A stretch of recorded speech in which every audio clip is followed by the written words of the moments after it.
1 batch, 2 batch, 3, 4, probably 4 at least, more than it needed to be.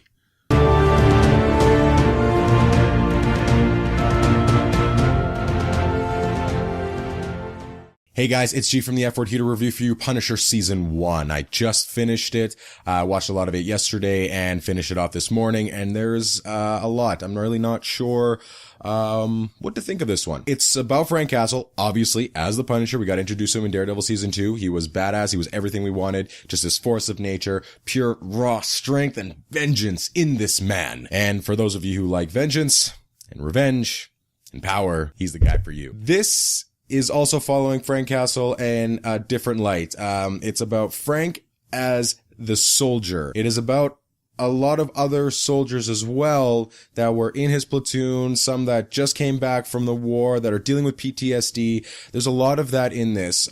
Frank is trying to find a way to fit himself into this world now after the events of Daredevil Season 2. Everyone thinks he's dead, his friends, everybody. So he's living a life of seclusion.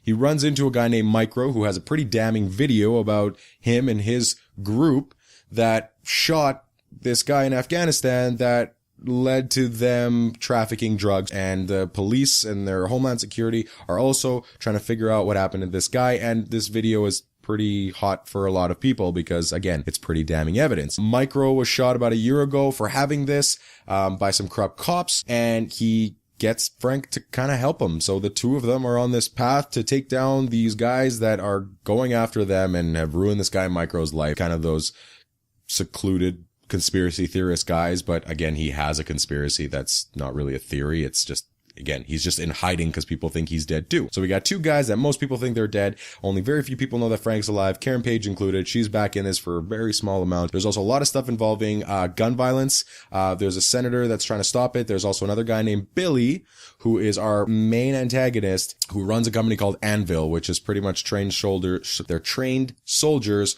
that are hired out by, again, the government and other people for protection and so on and so forth.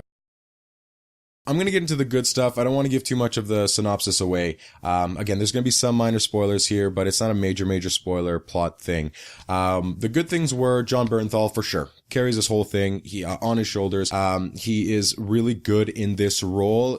A lot of the times when he does his grunting and his talking, it's not that growly Batman stuff that we keep joking about. It's actually one of just pure anger and pain.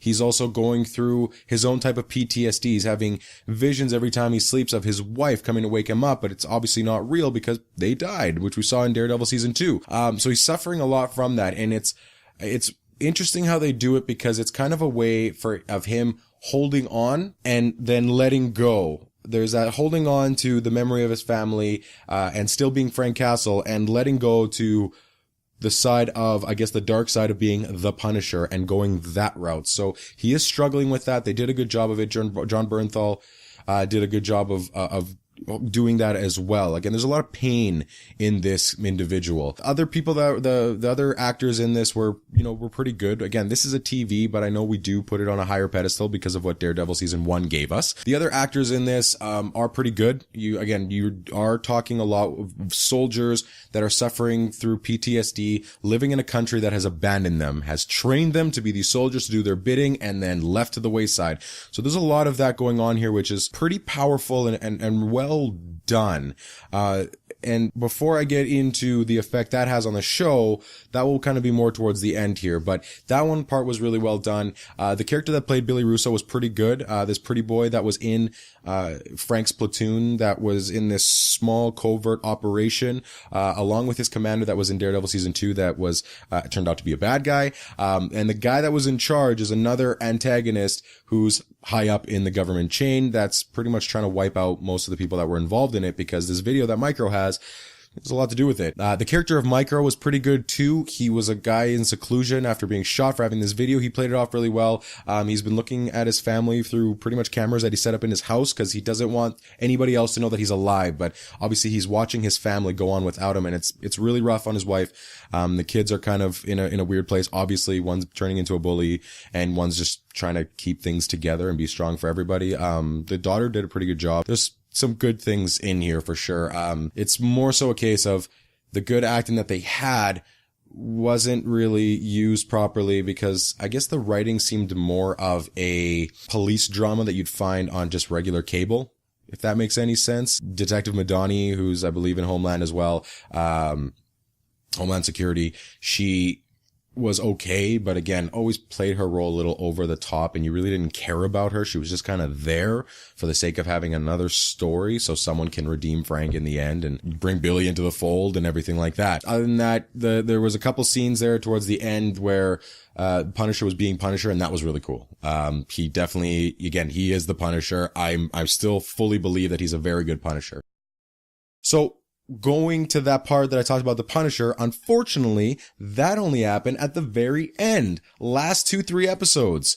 There is a big gap of a lot of episodes here where not much is going on, and that's the biggest negative to this, because again, if you're looking for a shoot 'em up Punisher style that you've seen, that you saw, that we all saw in Daredevil Season 2, it's not here. This is a smaller story about a man going through his struggles internally, for better or for worse. This was more along the lines of The Shooter, if you've seen it with Mark Wahlberg, than it was of The Punisher. And that's probably one of my biggest gripes, because I'm looking at this from the side of just watching some story about these soldiers, and I like it. But then I'm thinking, oh wait, this is a Punisher story, and it's not quite there. And there's at least 4 episodes that didn't need to be in, and make it smaller. They should have gone with an 8 or 9 episode arc, and just left it at that. They probably would have made it a lot tighter. It would have been a lot more impactful, and they wouldn't have had to fill in those extra episodes with just random things. And then all the while you're thinking, well, where's Daredevil and the Defenders? I mean, wouldn't they know that this stuff's going on? But again, budget. And I think maybe a budget or a lack of budget was the reason why this wasn't as action-packed, and it was more